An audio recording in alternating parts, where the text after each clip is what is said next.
Yo, what's up? Ako nga pala si BT at nandito ngayon tayo sa BT Reaction and welcome to my channel, Tunay na Kritiko. At meron tayong panonooring video ngayon. Ito po ay nagbula kay News PH at ito ay pinamagatang kakapasok lang malaking gulo to. Grabe, tamba, na-shock matapos Pimentel uminit sa nangyari.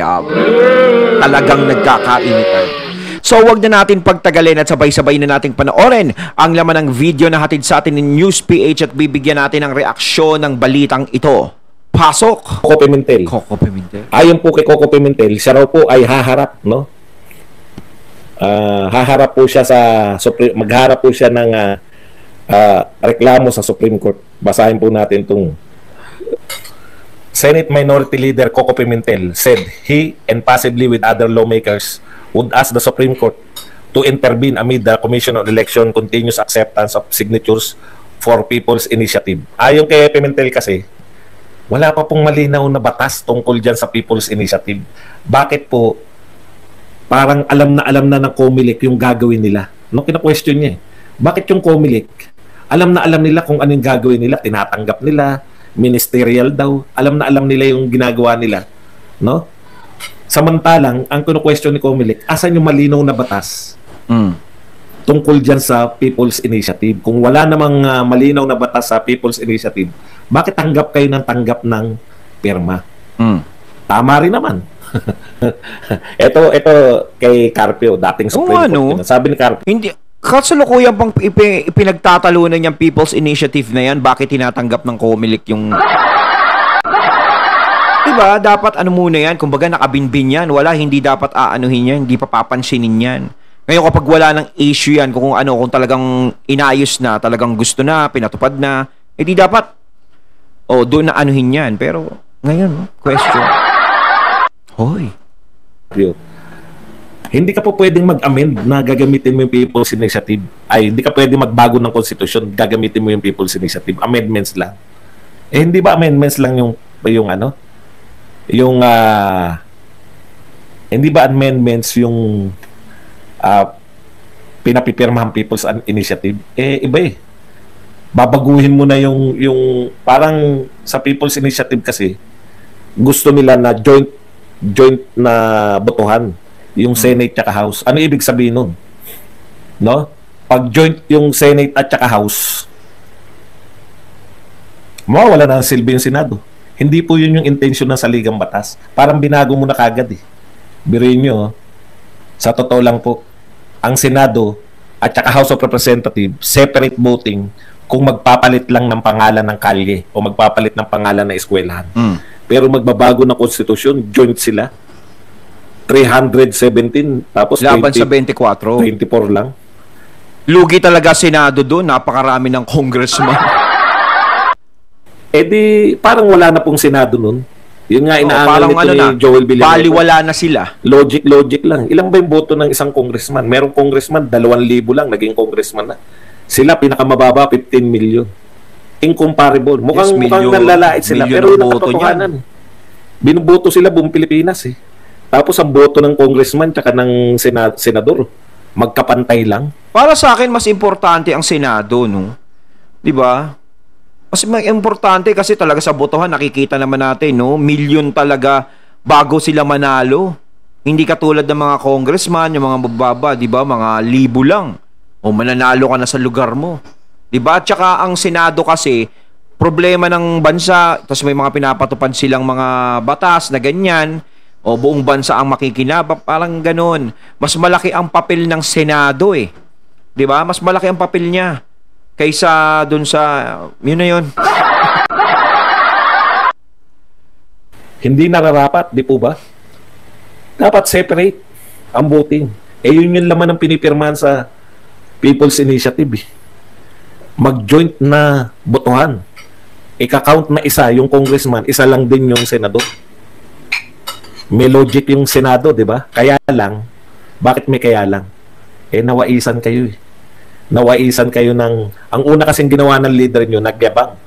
Eto na. Hindi ako papayag na malulusutan ako ng political amendments. Magre-resign ako. Eh, in-announce kanina ng Pangulo ng Pilipinas. Lagi siya magre-resign. Pabor siya na i-amend yung political. Okay. Alam po ninyo, sa totoo lang, pati tayo, no? Nadadamay tayo rito sa damay na damay po tayo rito sa ano? Damay na damay po tayo rito sa Chacha. Sa mga debate sa Chacha. Ang nakakalimutan natin, ito po ba talaga ang lulutas sa ating mga problema? No? Pag po ba nagkaroon ng bagong konstitusyon, 20 pesos na bigas? 20 pesos na bigas. Bakit? May bago na tayong konstitusyon. Mawawala na po yung mga smuggler. Yung ma-check na po yung unti-unti bumabalik ng mga drug lords, drug problem ng Pilipinas.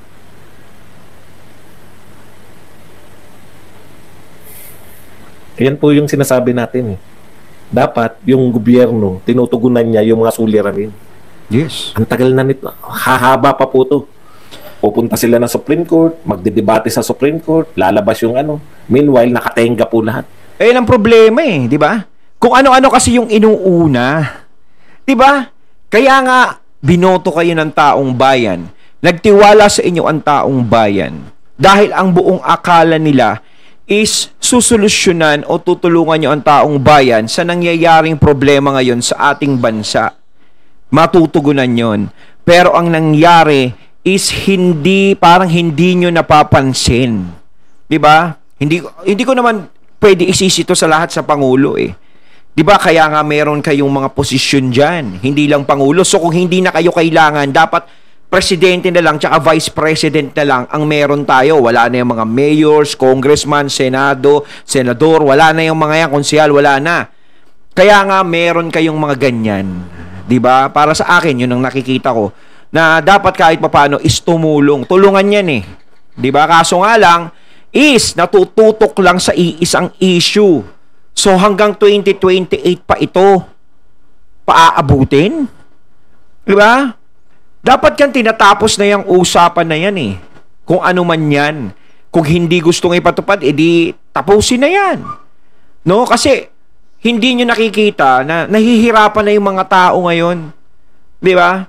Hindi na maganda yung nangyayari. Pamahal ng pamahal yung bilihin. Kahit na at kung ano-ano pa pumapasok na problema. Kahit sa West Philippines.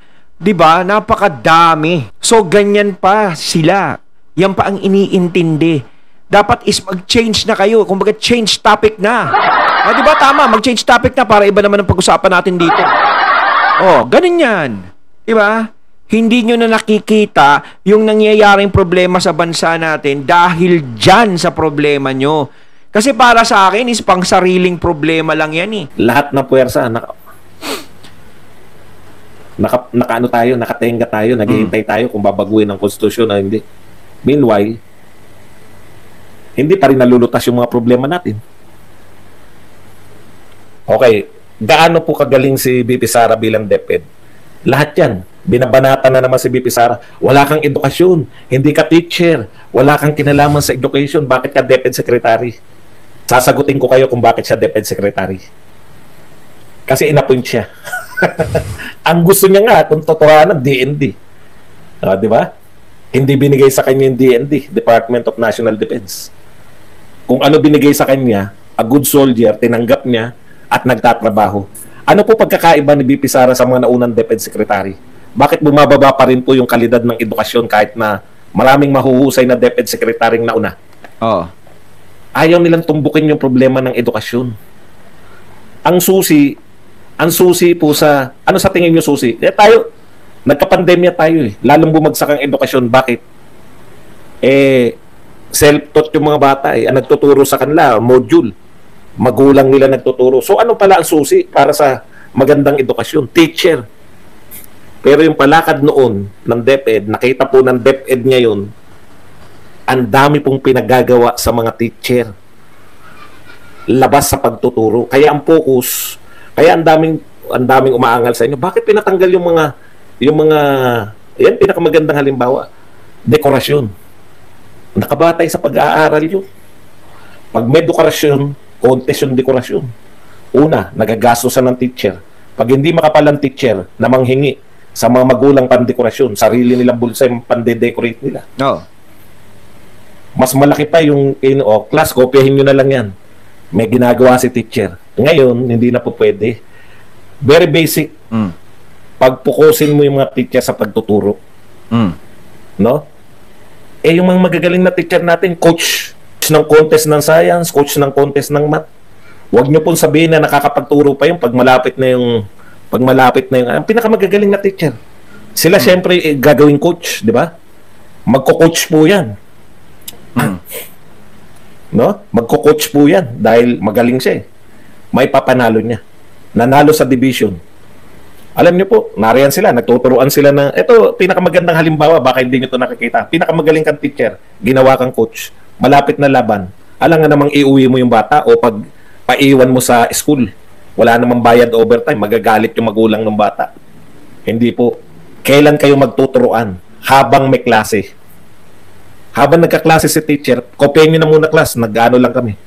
May ginagawa lang si ma'am. Tinuturuan niya yung bata. Nanalo yung bata. Division level. Panlaban, same teacher pa rin. Nasa region. Training uli sila ng bata. Excuse sa lahat yung bata. Excuse sa math, sa science siya eh. Excuse sa math, sa PE, sa araling panlipunan. Training lang sila ng training. Nanalo na naman sa region. Napunta sa national level. Isang taon ng training yung magaling na teacher. Hindi na nakapagturo ng maayos. Yan yung sinasabi ko na nakita kagad ni VP Sara Duterte. Kaya tiwalang-tiwala ko gaganda ang education system natin. Huwag nyo lang madaliin. Kauupo pa lang, wala pa nga nagagawa. Bakit tayo? Ito lang ang ating ano. Yun kasi yung nagiging problema sa atin eh. No, masyado tayong judgmental, 'di ba? Hindi pa ganun katagal sa posisyon yung mga nakaupo is pinaghahanapan mo na kaagad na ganito dapat ang gawin mo na. Nasa ano yung pangako mo? O anong gagawin mo diyan? Wala ka namang alam diyan. Siguro hindi naman tatanggapin ni VP Sara yan. No? Nilagay siya dyan sa posisyon na yan. Hindi niya naman tatanggapin yan kung wala siyang sapat na kaalaman tungkol dyan.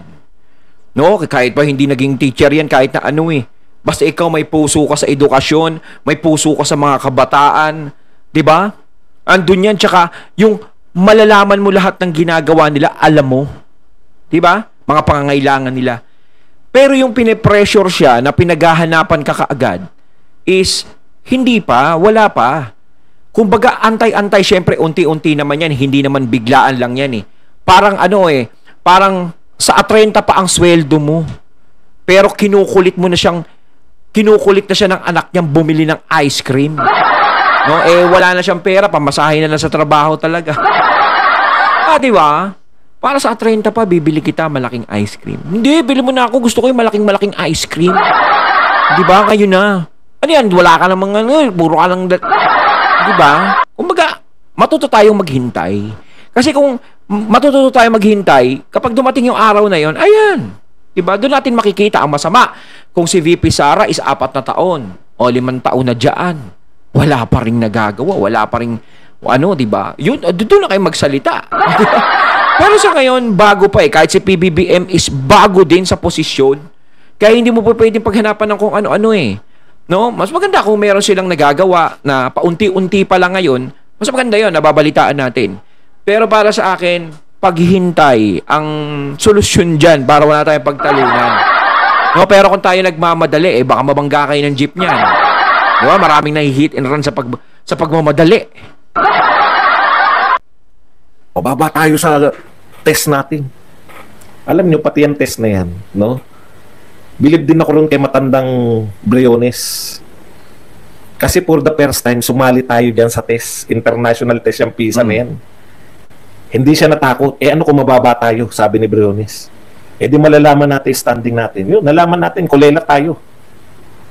Hindi dahil sa nakaupong sekretary. Actually, yung dalawang huling sekretary, si Briones tsaka ngayon si Sara Duterte, sila lang talaga yung nag-iisip kung paano malulutas yung problema edukasyon. Ngayon, yung mga bumabatikos, ano yung mga pinoproblema pa lang lagi? Kulang tayo ng classroom, kulang tayo. Tama po yun. Di budgetan nyo. Kung gusto nyo ng classroom, budgetan nyo. Ngayon, pag binudgetan nyo yan, kasi yung kaya kulang ng classroom sa ideal 25 bawat isang classroom. Ideal yun. Ilan ba ngayon? 50. Magkukulang talaga kasi dodoblehin mo. Dodoblehin mo rin yung teacher. O asan ka kukuha ng budget para doon? Meanwhile, kung wala pang pambudget doon dahil hindi pa tayo mayamang bansa, hindi natin kayang sabayan yung, pwede sana. Lutas lahat yan. Kinuwenta ko na yan. Kayo magkwenta, mag-self-kwenta kayo ngayon. 1.1 million ang isang classroom. Kwentahin nyo. 159,000 ang kulang na classroom. Pasok yan sa 500 billion na ayuda. Sobra pa. Kung yung ipaproper lang natin yung pagbabudget, hindi naman po yung Department of Education na nagbabudget eh. House of Representatives. Oo, ako nabulag. Ganda ng paliwanag ko, bulag pa rin ako sa iyo, di ba? Ano magagawa natin? Ayaw mo, ikaw naman bingi. Ang tindi ng mga Pinapaliwanag ko na sa May mga buzzer talaga nakakalo. yung ginagawa ni BP Sara eh. Sasabihin mo pa lang, mo lang na panatiko ko. O, panatiko na ako. Kasi magagaling talaga yung mga Duterte. Anong magagawa mo? Kumbaga kanya-kanyang ano lang yan eh. Kanya-kanyang suporta lang yan. Si Sir Badong sinusuportahan niya mga Duterte. Tapos yung nagko-comment na yan kay Sir Badong kung maka-Marcos siya o maka-Romualdez siya, is yun ang suportahan niya. Di ba? Ganun lang yan. Kumbaga kanya-kanyang trip lang yan mga kaibigan. Ako balanse eh. Balanse pa rin ako, balanse. Hindi ako maka-Romualdez, no? Lalo na. Ano ako, dyan ako, pabor sa dalawang yan. Marcos Duterte pa rin ako. No? Hindi pa rin nagbabago ang pananaw ko sa kanilang dalawa.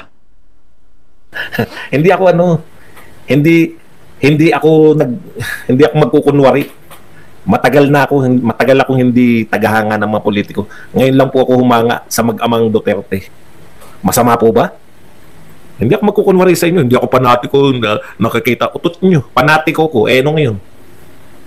Kung ganyan kagaling yung hahangaan mo, okay lang maging panatiko. Mas malupit ikaw. Panatiko ka dyan sa presidenteng ganyan.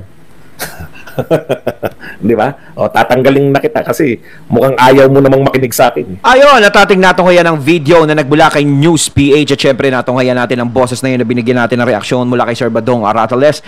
Ayan mga katunay, anong masasabi nyo tungkol dito sa video na ating napanood? Comment na po kayo sa comment box. So once again, I'm BT and I'm out. Peace.